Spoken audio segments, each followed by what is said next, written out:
มื้อนี้เนาะสาวศรีก็มีเรื่องจะมาถาม FC เนาะว่ามีไผรู้เรื่องนี้แหน่เนาะทุกคนเนาะซึ่งสาวศรีได้ยินมาว่าอ่าปีนี้คือทางธนาคารทางฝั่งไทยน่ะเพิ่นอัปเดตระบบใหม่เนาะทุกคนเนาะเป็นธนาคารสีเขียวบ่ทุกคนเนาะว่าอัปเดตระบบใหม่บ่รู้ว่าจะ เป็นจั่งใดเนาะก่อนอื่นจั่งซี้ก็ขอกราบสบายดีสวัสดีพ่อแม่พี่น้อง FC เนาะทางฝั่งไทยฝั่งลาวและก็ต่างประเทศนำเด้อเนาะทุกคนมื้อนี้สาวศรีมีเรื่องข้องใจเกี่ยวกับเรื่องนี้เนาะสาวศรีก็ยังงงอยู่แล้วก็สาวศรีก็ถามหลายๆคนแต่เขาเจ้าบ่ฮู้เนาะทุกคนเนาะซึ่งอะ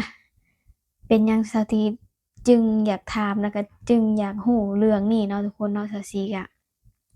ก็ถา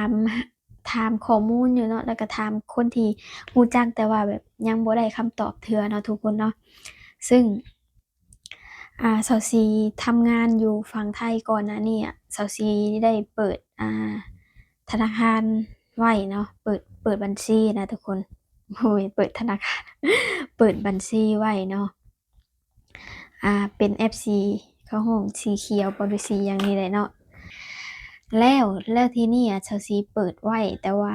ชาวซีข้ามมาอยู่ฝั่งลาวนี่ก็2 เดือนแล้วนะทุกคนเนาะและทีนี้ได้ยินพี่สาวเว้าเนาะว่าอยู่ฝั่งไทยตอนนี้เขาเจ้าอัปเดตระบบใหม่มันบ่คือเก่าแล้วว่าซั่นคือทุกสิ่งทุกอย่างน่ะต้องตรงเบิดเนาะทุกคนเนาะบ่ว่าจะเป็นชื่อเบอร์เพิ่นบอกว่าชื่อเบอร์นี่ก็ต้องเป็นเราเองแบบพาสปอร์ตเราเองอะนะทุกคนที่ไปซื้ออันนั้นมันแน่นอนอยู่แล้วว่าต้องเป็นของเราเองเนาะแต่เจ้าสิก็ยังบ่ฮู้ว่าคนอื่นนี่จะเป็นแบบว่าให้คนอื่นชื่อให้บ่แล้วก็เอาเบอร์คนอื่นนี่ยังมาใส่บ่จังซี่นะแล้วเอาไปเปิดบัญชีธนาคารอิหยังประมาณนี้นะทุกคนเจ้าสิก็ได้ยินข่าวมาแบบมันหลายข่าวเจ้าสิก็บ่ฮู้ว่าสิฟังไผเนาะแต่ว่า เจ้าซีว่า FC ทางฝั่งไทยน่าจะให้คำตอบหรือว่าให้คำแนะนำเจ้าซีได้เนาะเจ้าซีก็เลยเฮ็ดคลิปนี้ออกมาถาม FC นะผู้ที่แบบรู้กับเรื่องนี้เนาะแล้วก็ต่อหน่อยหนึ่งแล้วก็อ่าเบอร์เนาะทุกคนคือเจ้าซีค่ะเปิดไว้แต่ว่าเจ้าซีมาอยู่ฝั่งลาวแล้วก็เบอร์มันยังบ่ได้ใช้แต่ว่าเจ้าซีเก็บไว้อยู่เนาะแต่ว่ามันบ่ได้มีการ ออนไลน์มันมีการเคลื่อนไหวอันนี้มันจะมีผลต่อบัญชีบ่ทุกคนอันนี้เจ้าสีก็อยากรู้แรงเรื่องเบอร์เนาะเพราะว่าระบบใหม่นี่เจ้าสีก็ยังบ่ค่อยรู้เบิดเนาะว่ามันจะเป็นจั่งใดมีอิหยังแหน่เนาะกับธนาคารหั้นน่ะคือแบบว่าบางคนก็บอกว่าอ้าวเปิดบัญชีอิหยังไว้แล้วคือไปอยู่ลาวแล้วคันเราบ่มีการออนไลน์เบอร์อิหยังเขาเจ้าจะระงับบัญชีเพิ่นว่าทุกคนนะคะเจ้าซี่ก็เห็นหลายคนเนาะสาวลาวที่แบบเพราะว่าอันนั้นน่ะเขาเจ้าก็ขายเครื่องออนไลน์อิหยังนำหั้นนะทุกคนที่มันเกิดปัญหาที่แบบถูกระงับบัญชีจังซี้นะเจ้าซี่ว่าบ่ฮู้ว่ามันเป็นเงินเข้าแบบจั่งใดเนาะเขาแต่ก็บ่ฮู้ว่าเขาเจ้าไปเปิด ในนามแบบใดเนาะบางเทื่อคันว่าเปิดในถูกต้องตามมันอันดีๆก็คือเปิดในนามแบบนักธุรกิจอิหยังนะทุกคนมันต้องมีการเสียภาษีอิหยังเรียบร้อยคักแน่เนาะแต่ว่าซึ่งเจ้าสิไปเปิดณตอนนั้นก็คือเราก็ทำงานอิหยังอยู่ในฝั่งไทยจั่งซี้นะเราก็เปิดแบบเป็นบ่อนที่แบบเก็บเงินออมเงิน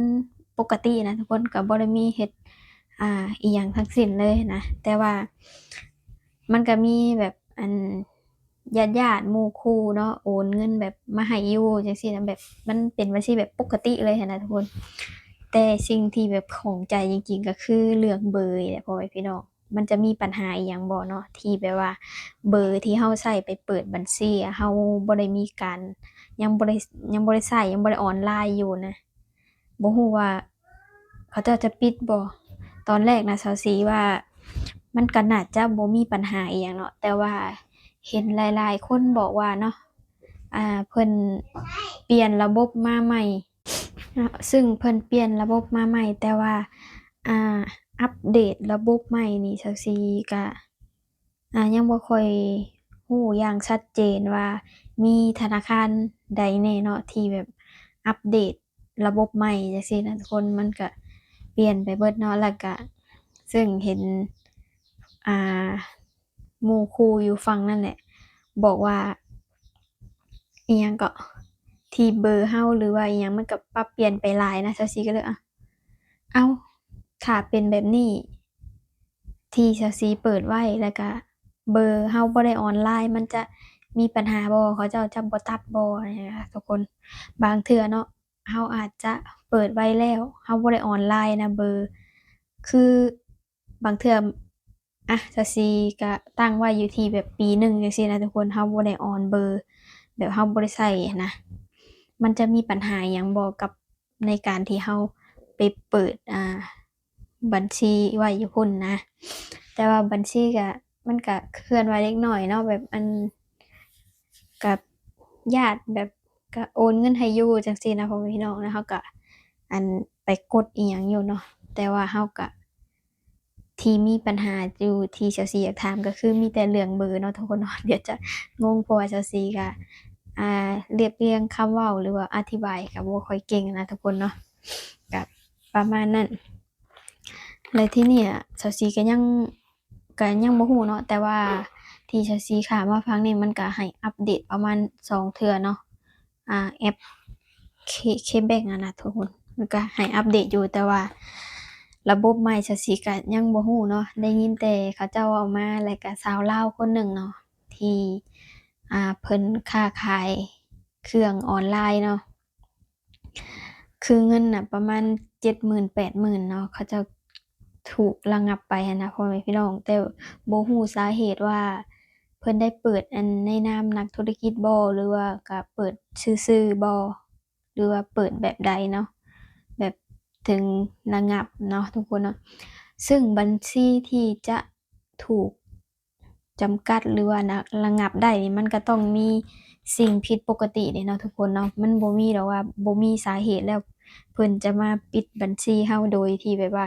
อ้าวบ่รู้สาเหตุอิหยังนะแต่ว่ามันต้องมีเนาะทุกคนเนาะแต่เจ้าสิเห็นข่าวอันนี้กันเนาะทุกคนเนาะเรื่องเราบ่ได้อยู่ฝั่งนั้นแล้วเรามาใช้ชีวิตอยู่พี่แต่ว่าบัญชีถูกระงับเจ้าสิก็เลยจะงงๆสับสนนิดหนึ่งอ้าว